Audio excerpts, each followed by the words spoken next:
In the sweltering summer of 1993, a series of brutal murders shook the small town of West Memphis, Arkansas, leaving a trail of devastation and unanswered questions in its wake.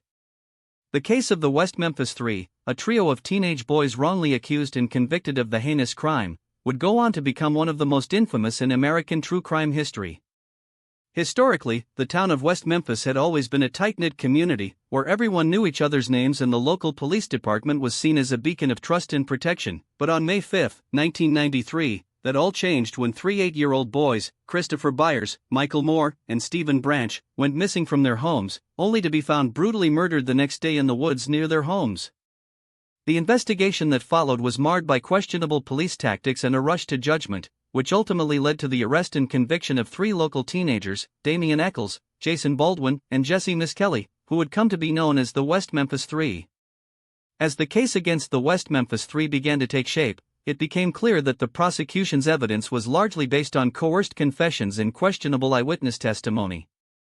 The rise to power of the prosecution's case was swift and decisive, with the local media and community rallying behind the idea that the three teenagers were guilty of the heinous crime. However, as the trial progressed, it became increasingly clear that the prosecution's case was built on shaky ground, with many of the key witnesses recanting their testimony and the physical evidence failing to match the prosecution's narrative. Despite these inconsistencies, the jury ultimately returned a guilty verdict, and the West Memphis Three were sentenced to life in prison, with Damian Eccles facing the death penalty.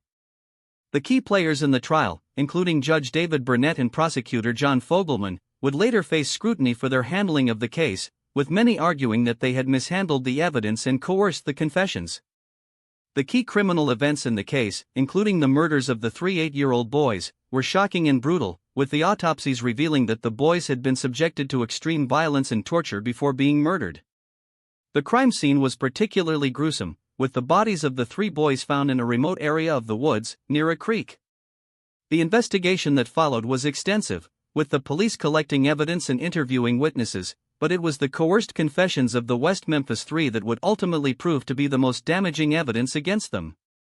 The confessions, which were obtained through questionable means, including the use of leading questions and promises of leniency, would later be disputed by the defendants, who claimed that they had been coerced into making false statements. The case against the West Memphis Three was further complicated by the fact that the prosecution's key witness, a man named John Mark Byers, had a history of violent behavior and had previously made threatening statements against the three boys. As the years passed, the West Memphis Three remained in prison, despite growing evidence that they were innocent of the crime. The downfall of the prosecution's case began to take shape in the early 2000s, as new evidence emerged that cast doubt on the guilt of the three teenagers. The emergence of new DNA evidence, which failed to match any of the West Memphis Three, raised serious questions about the prosecution's case, and in 2011, the West Memphis Three were finally released from prison after entering an Alford plea, which allowed them to maintain their innocence while acknowledging that the prosecution had enough evidence to convict them. The aftermath of the case was marked by a sense of relief and vindication for the West Memphis Three, who had spent nearly 2 decades in prison for a crime they did not commit.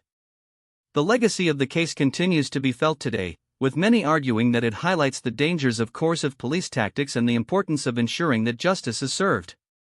The shocking real facts of the case, including the brutal murders of the three 8-year-old boys and the coerced confessions of the West Memphis Three, serve as a stark reminder of the need for vigilance and scrutiny in the pursuit of justice. The fact that the West Memphis Three were wrongly accused and convicted of the crime, and spent nearly 2 decades in prison as a result, is a stark reminder of the flaws in the system and the need for reform.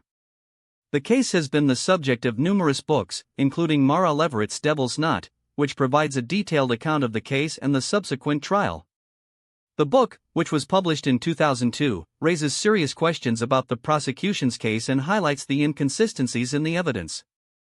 As we reflect on the case of the West Memphis Three, it is clear that justice was not served, and that the three teenagers were wrongly accused and convicted of a crime they did not commit. The case serves as a stark reminder of the dangers of coercive police tactics and the importance of ensuring that justice is served. The West Memphis Three, including Damian Eccles, Jason Baldwin, and Jesse Miskelly, have become a symbol of the flawed justice system, and their case has inspired a generation of advocates and activists to fight for justice and reform. The case has also been the subject of numerous documentaries and films, including the 2013 film Devil's Knot, which provides a dramatized account of the case and the subsequent trial. In conclusion, the case of the West Memphis Three is a stark reminder of the flaws in the justice system and the need for reform. The coerced confessions, questionable eyewitness testimony, and lack of physical evidence all contributed to a flawed trial and a miscarriage of justice. As we look back on the case, it is clear that the West Memphis Three were wrongly accused and convicted of a crime they did not commit, and that justice was not served. We must continue to fight for justice and reform, and to ensure that such a miscarriage of justice never happens again. So, if you want to stay up to date on the latest true crime cases and investigations, be sure to like, subscribe, and comment below, and join us next time as we delve into another shocking and disturbing case.